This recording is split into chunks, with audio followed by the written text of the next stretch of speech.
ولم يجعل له عوجا قيما لينذر بأسا شديدا من لدنه ويبشر المؤمنين الذين يعملون الصالحات أن لهم أجرا حسنا ماكثين فيه أبدا لا يتكلمون إلا من أذن له الرحمن وقال صواب اللهم آمين مكي لهم ولكم تجشى الله أكبر ẹ̀rí tọ́ṣẹ̀ mi lọ́wọ́ ilẹ̀ tútù ẹgbẹ̀ lágbà ẹṣẹ́ o wọ́n fi ọlọ́wọ́ ní náà wọ́n jẹ́ nẹ́bà Muhammadu èyí ṣe ká pariwo ànábì ní dáadáa nínú ilé ànábì ẹ̀dàgbọ́ ẹjọ́ pariwo ànábì lẹ́ẹ̀kan náà ànábì ọ̀tọ̀ lórí akẹ́yìn lẹ́gbẹ̀ẹ́ ànábì Muhammadu ó ti bàbá mi máa dìbò ọba ìlú Ìlọrin ẹ̀dàgbọ́ ẹjọ́ ti ṣe é fò ẹ̀dàgbọ́ ẹjọ́ ìbẹ̀rẹ̀ lẹ́ẹ̀kan sí ṣe é ẹjọ́ ìbẹ̀rẹ̀ lẹ́ẹ̀kan sí lábẹ́ àsìkò wallahu ya'simuka minan nasi la takhafu daraka wa la takhsha wa la hawla wa la quwwata illa billahi al-aliyyil azim ibi tá a bá ti ní bàbá wa máa ní ìbò ọba ìlú Ìlọrin lárí kalẹ̀ ó ti gbogbo ẹ̀yìn máyìíyá tẹ̀m̀pẹ̀ ní kalẹ̀ alhaji wa Òjìńdò Adésínà ó ti bàbá ọkọ ìyàwó tẹ̀lé kàgán alhaji wa Mọ́jà Sulaimanu ó kí alhaji wa Mọ̀jó gbogbo yìí mọ̀ kí ó fà nípa Muhammadu kì í ọlọ́jọ́ bá wa kẹwàá àfa wa bóyá kò fẹ́ ní ìwà gbàwá lọ́jọ́ ìdájọ́ àsìkò ní ọdún kẹ ìmọ̀ ìjẹ́rìjẹ́rìkú pẹ̀lú àwọn àgbàlagbà tó ṣe kó wọlé nínú Ìlọrin ìlú Ìlọrin nìkan láti máa dárúkọ ẹgbẹ̀rún àfa ẹ̀sìn dákẹ́lá ìtì ìdárúkọ wọn tẹ́ bẹ́ẹ̀ bá dẹ́nu mí ẹ̀ máa gbọ́dọ̀ ká Òrìṣàbùnmi Awólọ́wọ̀ àbọ̀kọ̀ sínú ẹ̀ nínú Ìlọrin àṣẹ ìbò àlè ọmọ.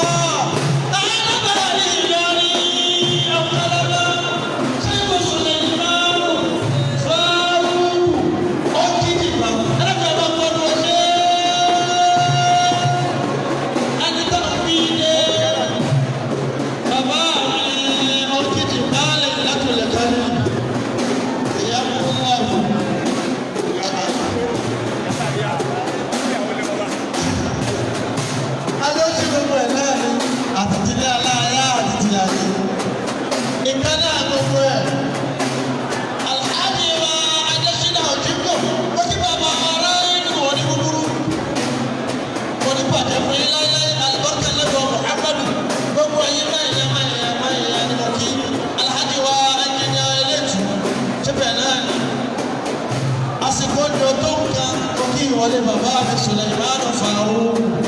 ó kéjì bá ayáwó àṣehù àlùmí dáta àṣehù dúkúrú wàláyà bàbá wa ní bàjá járí àláyà bàbá mi máa dìbò ó ti ráyà wá. Aṣẹ́bọ̀ Ádámù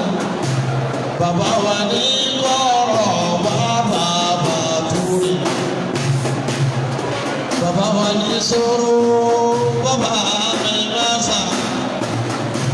àdúgbò wa Ádámù ní Ìlọrin Ádámù kàzí Ádámù ní Ìlọrin.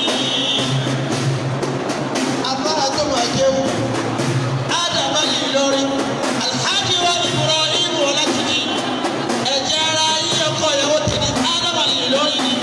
torí bàbá wa Sulaimanu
على هذا الدين الكريم.